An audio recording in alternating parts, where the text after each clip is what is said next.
Hello everyone and welcome to the final day of the Oslo Esports Cup. We are going to cover a game from round 3 of the match, Shakhriyar Mamedyarov versus Magnus Carlsen, and it's not going all that great for Magnus. The first game ended in a draw. The second game ended by Mamedyarov winning in 66 moves. It was very hot for the end game, but in the end Mamedyarov was able to win, and now Magnus needs to bounce back. So he will try to do it with the black pieces. If he gets a draw here, or if he doesn't win or lose, he will have a chance again with the white pieces in game 4. But if he loses this, then that is it. Mamedyarov wins the match. It's a very nice game. Let's check it out. So Shakhriyar has the white pieces, and he opens with d4. We have knight to f6 by Magnus, c4, g6, going for the king's Indian defense, knight to c3, bishop to g7, and now g3, preparing to fianchetto the light square bishop. We have c5 by Magnus, and now usually white will advance the pawn to d5 or even play knight to f3, but here Mamedyarov just plays d captures and c5, and it's a very rare idea. One of the players that is fond of this idea is Vladislav Artemiev, but like I said, it's a very rare one. And you could go after the pawn with knight to a6, but Magnus goes for queen to a5. He wants to pick up the pawn this way. Both knight to a6 and queen a5 prevent the b4 from white, but it's still a very tricky move to play, because then knight e4 and well, you could go after the rook. So this could be one of the rare cases where b4 is not actually recommended. So bishop to g2, and now Magnus picks up the pawn. Queen captures on c5. We have bishop to d2, and Magnus castles. Rook to c1, d6, and now pawn to b3. Adding more defense to the c4 pawn, and now it's Magnus to move. He plays knight to c6. We have knight to f3. Mamedyarov also ready to castle now, and here you could play something like d5. It definitely makes sense. You want to open up the position. Rook to d8 makes sense. The queen is on d1, but Magnus goes for queen to h5, and it is actually only now, as of move 10, that we have a completely new game. So his idea is that how does he develop the light square bishop? Well, if Mamedyarov castles, he's just going to play bishop to h3. But Mamedyarov says, not so fast. Let's play h3 first, and now what do you play here?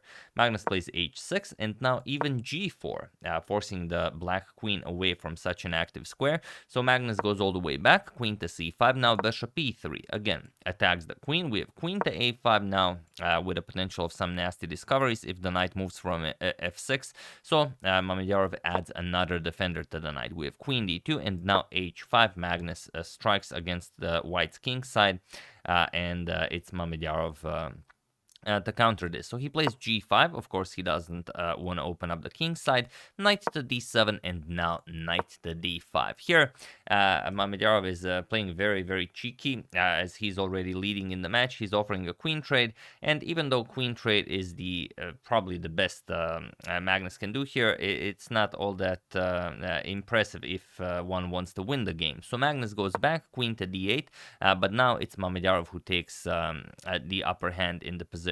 We have knight to d4, knight to c5 by Magnus, and now knight captures on c6. We have b captures and knight to b4 now, going after the c6 pawn, and you should just play bishop to b7. But here comes a very, very interesting moment that, happens very often in chess.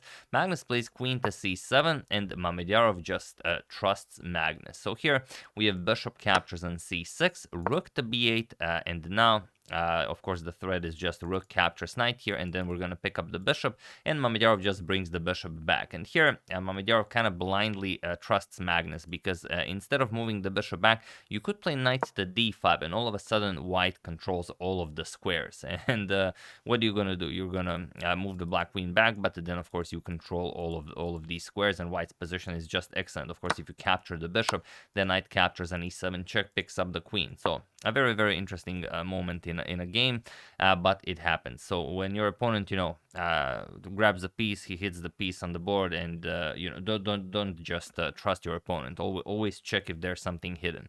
So okay, Mamedyarov goes back, bishop to g2. Now comes a5, kicking away the knight, knight to d5, attacking the queen, and here Magnus decides to go queen to a7. You could also bring the queen back to keep an eye on the e7 pawn from here, but Magnus decides to put it here, and this is already very, very dangerous.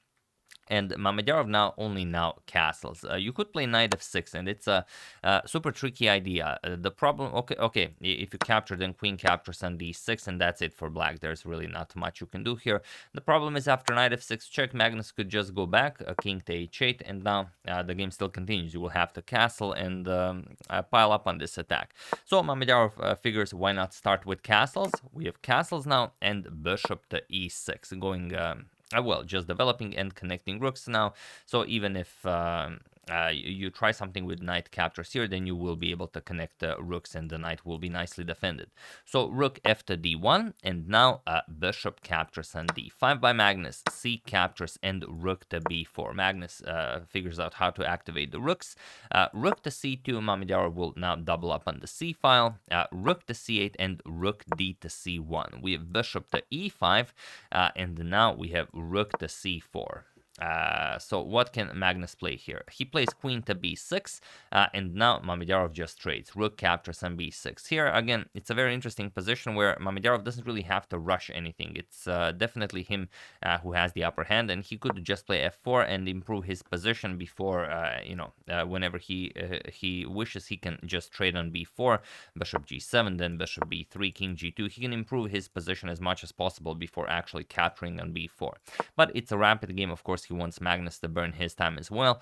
Rook captures on b4. We have a captures on b4, and now we have rook to c4. So okay, the pawn on b4 is very nicely placed. Now maybe black can go after the a2 pawn, but also it's a target. So here bishop to c3, now comes queen to c2, and the queen to a5 now.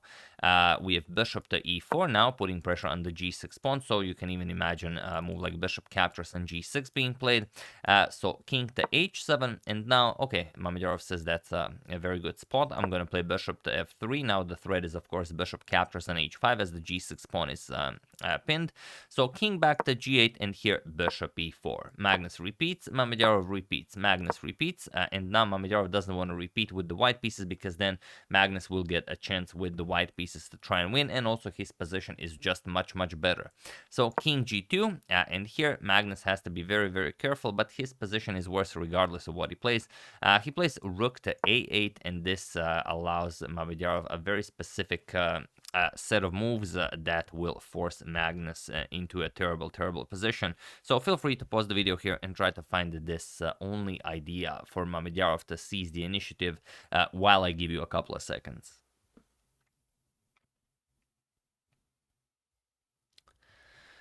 So for those of you who were able to do it, congratulations on spotting this wonderful idea. And for those of you who just want to enjoy the show, it is bishop captures on c5. That's the good stuff. Of course, the queen can't capture, so you have to recapture with the pawn. And now pawn to d6, and this is now very serious trouble for Magnus. The engine gives a4 as the absolute strongest, but this is a very positional idea because black's position is already so bad. So of course you can't capture, because then the bishop hangs and you no longer have to worry about your a2 weakness. However, for a practical rapid game, d6 is just as crushing. The problem is you can't allow this capture. For example, if you trade queens here, captures, we're just gonna play captures. And now how do you stop e8 queen? You can't play king to f8, and you can't play rook to a8, so this would be completely winning for Mamedyarov. So after d6, Magnus captures on d6, and now just bishop captures on a8. We have queen captures on a8 with check, king g1, and now Magnus plays d5. And probably Magnus already gave up on the game here, but if he was still mentally in the game, he would probably play bishop to d4, and then it's not so easy for white to prove that the rook is better than a bishop in this position, because the rook is just stuck here. You're threatening d5. It's a very tricky position to play, but Magnus decided to play d5, and although this does advance the pawn further, it does give the white rook well, just a lot more space to work with. So here rook captures on c5, d4, now comes queen to d3. we have queen captures on a2. Now comes rook to c8 check, king to h7, and here Mamedyarov played queen to f3, and he was in this position, in the position from the thumbnail that Magnus Carlsen resigned the game, as there is nothing more to be done here. He will get checkmated, or he will suffer severe material loss, and that's just it. There's no way out of this. So very nicely done by Mamedyarov, winning game 2 and 3, and thus winning the match without allowing Magnus to try his chances with the white pieces in game 4. So really wonderful stuff. For those of you who always enjoy when I finish the games, there's really not all that much for black to try here. There aren't any tricks or anything. If you play, let's say, queen a7, you guard the f7 pawn as the white queen is attacking that. We're just going to play queen f6, and that's it. I mean, now you can just start playing some silly moves, but other than that, you really don't have much other choice. So yeah, after queen to f3, Magnus resigns, and a brilliant victory for Mamedyarov, who crushes Magnus in the final round of the Oslo Esports Cup. So yeah, that's the game. Hope you guys enjoyed it. I would like to thank Fred Eckerman, Joseph Virasuria, Robert Arathun, Alois Klosterhuber, and Michael McConnell for your contribution to my channel. Thank you a lot. I really appreciate it. As usual, you can check 2 of my previous videos here. Thank you all for watching, and I will see you soon, continuing to check up on your wonderful suggestions and whatever else happens in the chess world. We're probably going to cover a few more games from this round, so if you have any of your own favorites, do use hashtag suggestion as usual, and we will check them out. So yeah, once again, hope you guys enjoyed it. See you soon.